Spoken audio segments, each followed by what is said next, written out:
વિદ્યાર્થી મિત્રો, મારું નામ છે કનેર કિંજલ અને આજે આપણે ધોરણ 11ના જે ત્રીજું ચેપ્ટર છે સુરેખ પથ પર ગતિ એની આપણે શરૂઆત કરવા જઈ રહ્યા છીએ. બરાબર. તો પહેલા ગતિ કોને કહેવાશે? તો કે એવી ગતિ કે જે આપણે રોજ જે જોઈએ છીએ, જેમ કે આપણે જે ચાલીએ છીએ, દોડીએ છીએ અથવા તો રસ્તા ઉપર જે ગાડીઓનું વહન થાય છે, ગાડીઓ જે ગતિ કરે છે. એના પછી જ્યારે આપણે સૂતા હોઈએ ત્યારે આપણા શિરાઓના અંદર જે લોહીનું વહન થાય છે એ પ્રમાણેની જે છે એ ગતિ છે. એના પછી પૃથ્વી છે એ પોતાની ધરીની આજુબાજુ જે ધરી ભ્રમણ કરે છે. એના પછી પૃથ્વી જે છે એ સૂર્યની આજુબાજુ જે પરિક્રમણ કરે છે. આ બધી જે ઘટનાઓ છે એને આપણે ગતિ તરીકે લઈ શકીએ. બરાબર. હવે ગતિની ધારો કે આપણે વ્યાખ્યા આપવી હોય તો ગતિની વ્યાખ્યા આપણે કઈ રીતે આપી શકીએ? તો ગતિ એટલે કે જે પદાર્થનું સમય સાથે એનું સ્થાન બદલાતું હોય તો એને આપણે શું કહીએ? ગતિ. બરાબર. પદાર્થનું સમય સાથે બદલાતું સ્થાન એને આપણે શાના તરીકે ઓળખીએ છીએ? ગતિ તરીકે ઓળખીએ છીએ. બરાબર. તો આ થઈ ગતિ. એના પછી અહીંયા ચેપ્ટરનું નામ છે સુરેખ પથ પર ગતિ. એટલે સુરેખ પથ કોને કહેવાશે? કે જે સુરેખ માર્ગ પર, એટલે એક જ લાઈનના અંદર આ એક જ રેખા પર, સુરેખ રેખા ઉપર જે ગતિ થતી હશે એને આપણે સુરેખ ગતિ લઈશું. બરાબર. એવી ગતિને શું કહેવામાં આવે છે? સુરેખ ગતિ કહેવામાં આવે છે. તો અહીંયા સુરેખ પથ પર ગતિ એ આપણે પ્રકરણ 3ના અંદર ભણવાની છે. બરાબર. તો જે શુદ્ધ ગતિ વિજ્ઞાન છે એ શુદ્ધ ગતિ વિજ્ઞાનના અંદર એવી ગતિઓની ચર્ચા કરવાની છે કે એવી ગતિ કે જેના કારણોની ચર્ચા કર્યા વગર આપણે એ ગતિનું વર્ણન કરી શકીએ. તો એ જે વિજ્ઞાન છે એને આપણે શુદ્ધ ગતિ વિજ્ઞાનના અંદર લઈશું. બરાબર. કે એવી ગતિ કે જેના આપણે કારણોની ચર્ચા કર્યા વગર એના ખાલી ગતિનું શું કરવાનું છે? વર્ણન કરવાનું છે.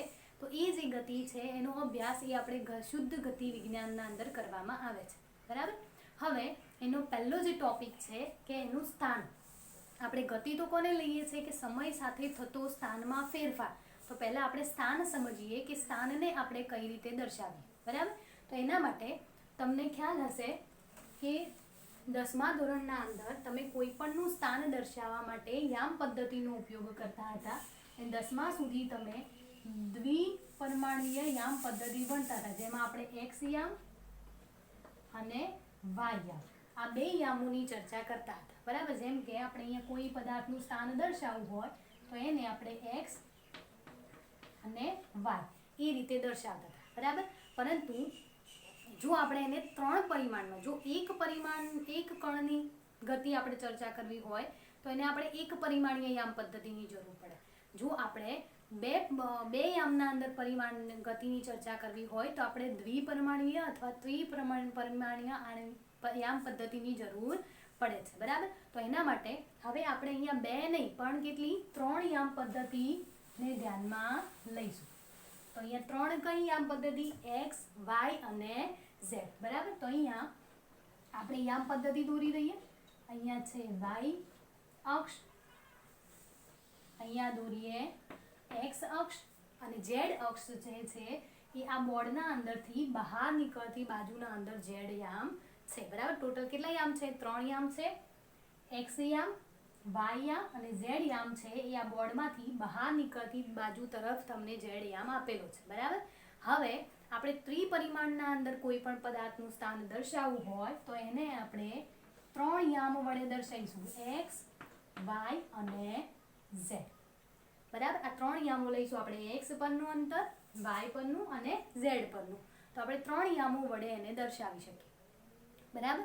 આ થયું આપણે સ્થાન, કે કોઈ પણ વસ્તુનું આપણે સ્થાન દર્શાવવું હોય તો એ વસ્તુનું સ્થાન આપણે આ 3 યામોનો ઉપયોગ કરી અને આપણે એનું સ્થાન દર્શાવી શકીએ છીએ. બરાબર. હવે આના પછી આપણને એક શબ્દ આપેલો છે એના અંદર નિર્દેશ ફ્રેમ. શું શબ્દ આપેલો છે? નિર્દેશ ફ્રેમ. બરાબર. તો હવે આપણે નિર્દેશ ફ્રેમ કોને કહીશું? તો આપણને જે આખું તંત્ર બન્યું, શું આપેલું છે? અહીંયા ધારો કે કોઈ એક P બિંદુ છે, x, y, z યામે રહેલો છે. તો આ શું થઈ ગયું? એક આખું તંત્ર થઈ ગયું. બરાબર. અને એ તંત્રના અંદર આપણે શું મૂકી દઈએ? એક ઘડિયાળ મૂકી દઈએ. ઘડિયાળ મૂકવાની, તેનો મતલબ એવો નથી કે ઘડિયાળ મૂકી દેવાની, પરંતુ અહીંયા આપણે જે 3 યામો લઈએ છીએ x, y અને z, એની સાથે આપણે એક ચોથો યામ મૂકવાનો છે અને એને આપણે શું કહીશું? સમય t. એટલે કે જ્યારે આપણે કોઈ પણ પદાર્થનું સ્થાન નક્કી કરીશું ત્યારે સમયને પણ ધ્યાનમાં લેવાનો છે કે આપેલા સમયે કોઈ કણ એ કયા સ્થાન ઉપર છે, બરાબર. તો આ રીતે બનતી જે રચના છે એને આપણે શું કહીશું? નિર્દેશ ફ્રેમ. બરાબર, ખ્યાલ આવી ગયો કે આપણે કોઈ પણ વસ્તુનું સ્થાન દર્શાવવું હોય તો 3 યામોનો ઉપયોગ કરીએ છીએ અને એ 3 યામો સાથે જો આપણે સમયને સાંકળીએ અથવા તો સમયને લઈ લઈએ ચોથા યામ તરીકે, તો એ સમય દરમિયાન જો કોઈ પદાર્થનું સ્થાન દર્શાવવામાં આવે તો એને આપણે શું કહેવામાં આવે છે? નિર્દેશ ફ્રેમ તરીકે ઓળખીએ છીએ. બરાબર. હવે નિર્દેશ ફ્રેમનો જો ઉદાહરણ આપીને આપણે સમજીએ કે ધારો કે આપણે કોઈ સ્ટેશન ઉપર ઊભા હોઈએ અને રોડ ઉપરથી આપણા આગળથી એક કોઈ ગાડી ગતિ કરી રહી છે, બરાબર. તો આપણે શું કહીશું કે કાર છે એ શું કરે છે? ગતિ કરે છે. તો આપણે શું કર્યું? પોતે અને જમીન સાથે સંકળાયેલ જે નિર્દેશ ફ્રેમ છે એના દ્વારા આપણે કોઈ પણ ગતિનું શું કર્યું? વર્ણન કર્યું કે કાર ગતિ કરી રહી છે તો આપણે એને શું કર્યું? ગતિનું વર્ણન કર્યું, બરાબર. હવે એની જગ્યાએ જ્યારે આપણે ગાડીની અંદર બેઠા હોઈએ તો આપણે ગાડીની બનાવેલી જે નિર્દેશ ફ્રેમ છે એના દ્વારા એમ કરીશું કે કાર તો કેવી છે? સ્થિર. કારણ કે આપણે જનરલી ગતિ કરતા હોય અથવા બસમાં એમાં ટ્રાવેલ કરતા હોય તો ત્યારે આપણે જોઈએ કે આપણે જ્યારે બસમાં બેઠા હોય તો આપણને બસ કેવી લાગે? સ્થિર. પરંતુ જ્યારે આજુબાજુ બારીમાંથી જોઈશું તો આપણને જે ઝાડ ને એ બધું છે એ શું કરતા હોય? ગતિ કરતા હોય એ પ્રમાણે દેખાય છે, બરાબર. તો આપણે એ શું કર્યું? જો આપણે જે જગ્યાએ આપણે ઊભા હોઈએ તે આપણી શું થશે? નિર્દેશ ફ્રેમ થશે, બરાબર. ત્યાંથી અથવા તો એમ પણ કહી શકાય કે જે જગ્યા ઉપરથી આપણે કોઈ પણ ગતિનું વર્ણન કરી શકીએ તો એ જે ગતિ છે એને આપણે શું કહીશું? નિર્દેશ ફ્રેમ. કે જે જગ્યા ઉપરથી આપણે કોઈ પણ ગતિનું વર્ણન કરી શકીએ, એટલે કોઈ ગતિ કરે છે કે સ્થિર છે એનું વર્ણન કરી શકીએ તો એ છે એને આપણે શું કહેવામાં આવે છે? નિર્દેશ ફ્રેમ તરીકે ઓળખીએ છીએ, બરાબર. તો આ થઈ ગઈ નિર્દેશ ફ્રેમ. સ્થાન અને સ્થાનને આપણે સમય સાથે સાંકળીને લખીએ તો આપણે એને શું કહીશું? નિર્દેશ ફ્રેમ, બરાબર. જેમ કે આપણે કોઈ ઉદાહરણ એક લઈ લઈએ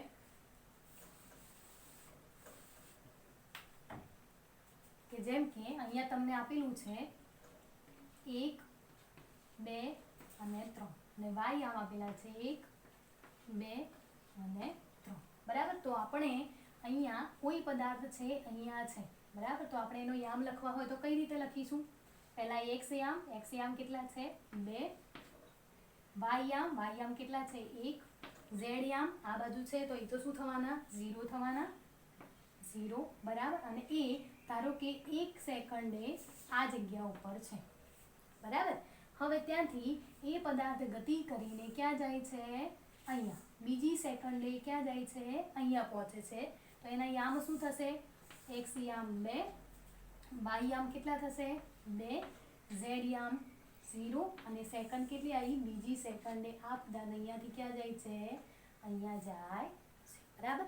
તો સ્થાન સાથે આપણે શું દર્શાવ્યું? સમય પણ દર્શાવીએ છીએ એટલે આપણે એને શું કહીશું? નિર્દેશ ફ્રેમ, બરાબર. હવે એના પછી આપણે સ્થાન વિશે માહિતી મેળવી, પછી નિર્દેશ ફ્રેમની માહિતી મેળવી. હવે એના પછી આપણે સ્થાનાંતર અને પથ લંબાઈ વિશે માહિતી મેળવવાની છે, બરાબર. તો આપણે જોઈએ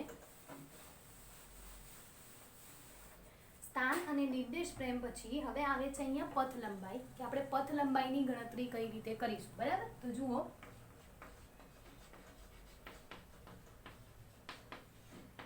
સાદા ઉદાહરણ દ્વારા પથ લંબાઈ અને સ્થાનાંતર સમજાવું છું, બરાબર.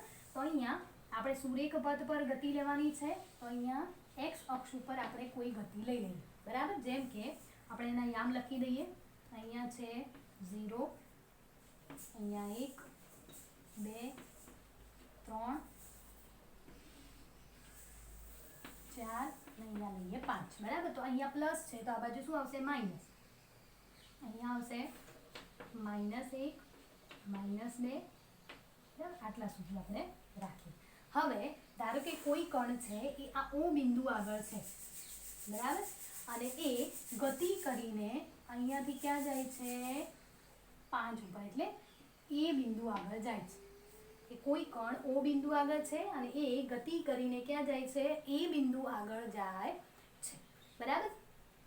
અને ત્યાંથી એ પાછો ફરી અને ક્યાં આવે છે, બી બિંદુ આગળ પાછો આવે છે, બરાબર. આપણે કોઈ ઘટના લીધી છે કે કોઈક પદાર્થ છે એ ઓ બિંદુથી ગતિ કરીને એ સુધી જાય છે અને એથી પાછો બી બિંદુ સુધી આવે છે, બરાબર. તો આપણે એની પથ લંબાઈની ગણતરી કઈ રીતે કરીશું, તો ઓ થી જ્યારે એ સુધી જશે એ દરમિયાન એ કેટલા એકમ અંતર કાપે છે, તો 5 એકમ, બરાબર. તો એ શું થયું, 5, બરાબર. હવે ઓ થી એ સુધીનું તો અંતર છે, પાછું એ થી ક્યાં સુધી અંતર કરે છે, બી સુધી, બરાબર. તો એ કઈ રીતે આપણે ગણીશું, ઓ થી એ જેટલું અંતર તો કેટલું છે, 5 વત્તા પાછું કઈ રીતે અંતર કરે છે, એ થી બી સુધી, તો કેટલા એકમી અંતર કાપે છે, 1, 2 અને 3. તો અહીંયા શું થયું, 5 વત્તા 3 બરાબર શું થયું, 8. તો 8 જે મળે છે એ આપણને શું મળે છે, પથ લંબાઈ. ખ્યાલ આવ્યો, બરાબર. જ્યાં અહીંયાથી ઓ થી એ સુધી ગતિ કરશે તો 5 એકમ અંતર કાપશે, પછી એ થી બી સુધી ગતિ કરશે તો 3 એકમ અંતર કાપશે. તો સરવાળો કરીશું તો આપણને 8 છે એની પથ લંબાઈ મળશે, બરાબર. અથવા તો એનથી પણ આગળ જઈએ કે ધારો કે બી બિંદુથી આ જે કોઈ કણ છે એ બિંદુ સુધી જાય છે અને એ બિંદુથી પાછો એ ક્યાં આવે છે, અહીંયા બી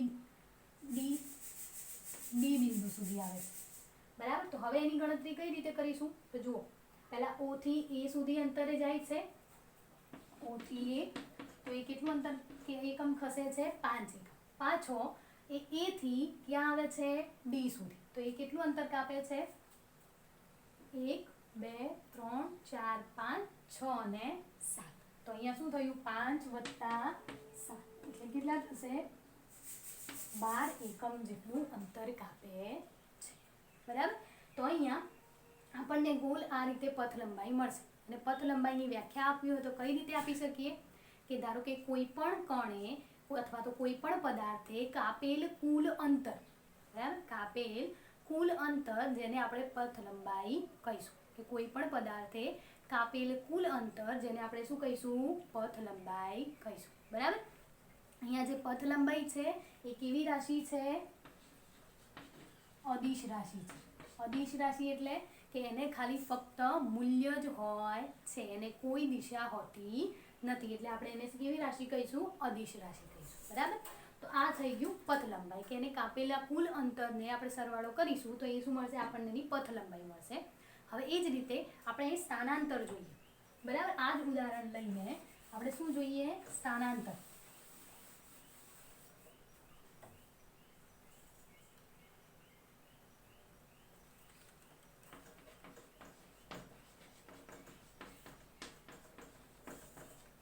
બરાબર. તો હવે આપણે જેમ પથ લંબાઈ ગણી એ જ પ્રમાણે સ્થાનાંતર ગણીએ, કે પહેલા જે કોઈ કણ છે ઓ થી ક્યાં જાય છે, એ સુધી જાય છે અને ત્યાંથી પાછો ફરી અને અહીંયા બી બિંદુ સુધી આવે છે, બરાબર. તો એની આપણે સ્થાનાંતર કઈ રીતે ગણીશું, તો સ્થાનાંતર છે સ્થાનાંતર કેવી રીતે ગણાશે, તો એ બે સ્થાનો વચ્ચેના તફાવતને આપણે સ્થાનાંતર તરીકે લઈશું, બરાબર. જેમ કે આપણે કોઈ એક સાદું ઉદાહરણ લઈએ, ધારો કે t1 સમયે કોઈ કણ એ x1 સ્થાને છે, બરાબર, અને એ t2 સમયે કોઈ કણ એ x2 સ્થાને છે. તો એ દરમિયાન આપણે જો એની સ્થાનાંતર લખવું હોય તો સ્થાનાંતરને આપણે લખીશું ડેલ્ટા x બરાબર અંતિમ સ્થાન માઈનસ પ્રારંભિક સ્થાન. અંતિમ સ્થાન કેટલું હતું, x2 માઈનસ પ્રારંભિક સ્થાન એટલે x1.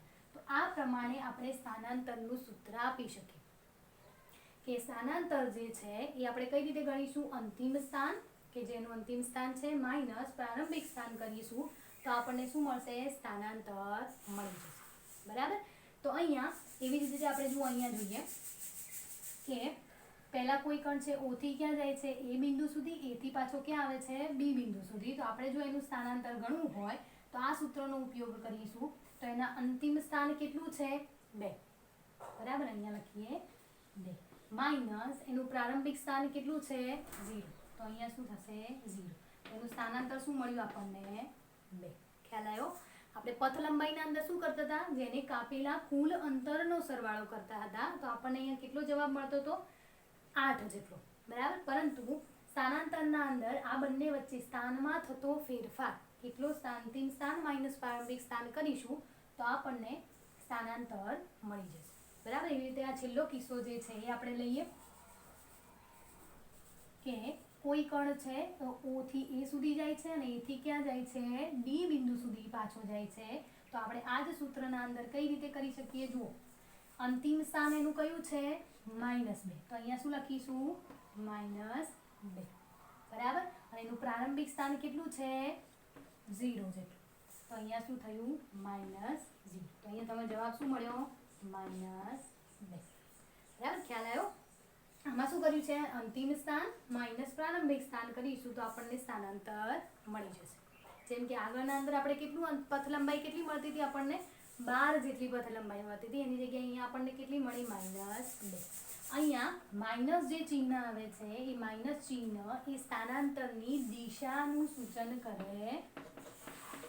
જે માઇનસ ચિહ્ન આવે છે એ શું કરે છે, સ્થાનાંતરની દિશાનું સૂચન કરે છે. એટલા માટે આપણે અહીંયા -2 લખેલું છે. અને આના ઉપરથી તમને ખ્યાલ આવી ગયો હશે કે સ્થાનાંતર છે એનું મૂલ્ય પણ હોય અને એની દિશા પણ હોય. એટલે સ્થાનાંતર એ કેવી રાશિ છે, સદિશ રાશિ છે. બરાબર. તો આ થઈ ગયો પથ લંબાઈ અને સ્થાનાંતર વચ્ચેનો તફાવત. કે પથ લંબાઈ કોને કહીશું, તો કે પદાર્થે કાપેલા કુલ અંતરને આપણે પથ લંબાઈ કહીશું અને બંનેના એના સ્થાનમાં થતા ફેરફારોને આપણે સ્થાનાંતર તરીકે ઓળખીશું. બરાબર. તો આ બંને વચ્ચે ભેદ છે એનો ફેરફાર છે, તો તમારે આ ફેરફાર ખાસ ધ્યાન રાખો. અને પથ લંબાઈ એ અદિશ રાશિ થશે અને સ્થાનાંતર છે કેવી રાશિ છે, સદિશ રાશિ છે. બરાબર. તો આ પથ લંબાઈ અને સ્થાનાંતર થઈ ગયું. એના પછી બીજી વાત કે સ્થાનાંતર છે એ શૂન્ય હોઈ શકે પરંતુ પથ લંબાઈ છે એ ક્યારેય શૂન્ય હોય નહીં. જેમ કે આપણે આ જ ઉદાહરણમાં લઈએ કે કોઈ કણ છે O થી ગતિ શરૂઆત કરી A સુધી જાય છે, A થી પાછો જે મૂળ સ્થાન હતું ત્યાં આગળ પાછો આવી જાય છે. જે એનું સ્થાન હતું ત્યાં ને ત્યાં પાછો આવી જાય છે. તો અહીંયા પથ લંબાઈ આની ગણીશું તો પથ લંબાઈ કેટલી થશે, 5 અને 5 એટલે કેટલી થશે, 10. જ્યારે એનું સ્થાનાંતર લઈશું તો સ્થાનાંતર તો જે છે સ્થાન એ જ છે, તો આપણને સ્થાનાંતર અહીંયા શું મળશે, 0. બરાબર. એટલે પથ લંબાઈ છે એ ક્યારેય શૂન્ય હશે નહીં અને જ્યારે સ્થાનાંતર છે એ શૂન્ય હોઈ શકે. બરાબર. તો આ થઈ ગયો પથ લંબાઈ અને સ્થાનાંતર વિશે તફાવત. બરાબર. આ ખાસ યાદ રાખવાનું. એના પછી આપણે કે કોઈ પણ પદાર્થ છે એની ગતિ દર્શાવવી હોય તો આપણે કઈ રીતે દર્શાવી શકીએ. બરાબર. અહીંયા આપણે સુરેખ પથ પરની જ ગતિ દર્શાવવાની છે. તો કોઈ પદાર્થ જો ગતિમાં હોય તો એની આપણે ગતિ ગ્રાફ તરીકે કઈ રીતે લખી શકીએ. બરાબર. તો ધારો કે કોઈ એક પદાર્થ છે અથવા તો કોઈ એક કાર છે, એ કાર એક જગ્યા ઉપર સ્થિર ઊભી છે. બરાબર. કોઈ કાર છે એક જગ્યા ઉપર સ્થિર ઊભી છે તો એ કારનો ગ્રાફ આપણે કઈ રીતે દોરીશું. બરાબર. તો એના માટે આપણે x અક્ષ ઉપર લઈશું સમય t અને y અક્ષ ઉપર લખીશું અંતર x. બરાબર. હવે એક કાર કેવી છે, સ્થિર છે. સ્થિર છે એટલે એના સ્થાનમાં કોઈ ફેરફાર થશે નહીં અને એના સમયના અંદર સમય તો સતત વધતો રહેશે, આગળ જતો રહેશે. તો એની આપણે આ રીતે દર્શાવી શકીએ ગ્રાફના અંદર. કેમ? કારણ કે એનું સ્થાન બદલાશે નહીં, કેવી છે, સ્થિર છે એટલા માટે. પરંતુ એનો સમય છે એ ધીમે ધીમે આગળ વધતો જશે એટલે સમય આગળ વધશે એટલે આપણને આ પ્રમાણેનો ગ્રાફ મળશે. બરાબર. એના પછી આપણે કોઈ બીજું એવું ઉદાહરણ લઈએ કે જેના અંદર કોઈ એક કાર છે સમાન સમયગાળાના અંદર સમાન અંતર કાપતો હોય. બરાબર. કોઈ પદાર્થ છે અથવા તો કાર છે એ સમાન અંતરના અંદર સમાન સમયમાં સમાન અંતર કાપતો હોય તો એ જે છે એ નિયમિત ગતિ કરે છે અને નિયમિત ગતિ માટેનો ગ્રાફ આપણને આ રીતેનો મળશે કે એ સમાન સમયમાં સમાન અંતર કાપે છે. જેમ કે t બરાબર 2 સેકન્ડ હોય અને t બરાબર 4 સેકન્ડ હોય તો એ દરમિયાન એ સમાન અંતર કાપે છે. તો આ પ્રકારની ગતિ છે એને શું કહીશું આપણે, નિયમિત ગતિ કહીશું. એના પછી ધારો કે કોઈ એક કાર છે એ પહેલા ધીમે ધીમે શું કરે છે, ગતિની શરૂઆત કરે છે. બરાબર, ધીમે ધીમે. પછી થોડા સમય પછી એ નિયમિત ગતિ કરે છે અને પછી એ સ્થિર થઈ જાય છે. તો એનો ગ્રાફ આપણે આ રીતે દોરી શકીએ. બરાબર, પહેલાં શું કરે છે, ધીમે ધીમે ગતિની શરૂઆત કરે છે, પછી નિયમિત ગતિ કરે છે અને પછી ધીમે ધીમે શું થઈ જાય છે, સ્થિર થઈ જાય છે. તો એનો ગ્રાફ આપણે કંઈક આ રીતે દોરી શકીએ. બરાબર, તો અહીંયા આજે આપણે સ્થાન કોને કેવી રીતે માપીશું, એક્સ વાય ઝેડ, અને નિર્દેશ ફ્રેમ તો સમય સાથે આપણે યામને દર્શાવતા હોઈએ તો એને નિર્દેશ ફ્રેમ કહીશું. એના પછી પથ લંબાઈ, તો કાપેલા જે કુલ અંતર છે એને આપણે પથ લંબાઈ ગણીશું. એના પછી સ્થાનાંતર છે, તો સ્થાનાંતર એટલે બે અંતિમ સ્થાન અને પ્રારંભિક સ્થાન વચ્ચેના તફાવતને આપણે સ્થાનાંતર તરીકે લઈશું. બરાબર, તો પથ લંબાઈ, સ્થાનાંતર અને સ્થાન વિશેનો ખ્યાલ મેળવ્યો. બરાબર, ચલો આટલા સુધી રાખીએ. આપણે નેક્સ્ટ જે છે એ આગળની થિયરીના અંદર જોઈશું.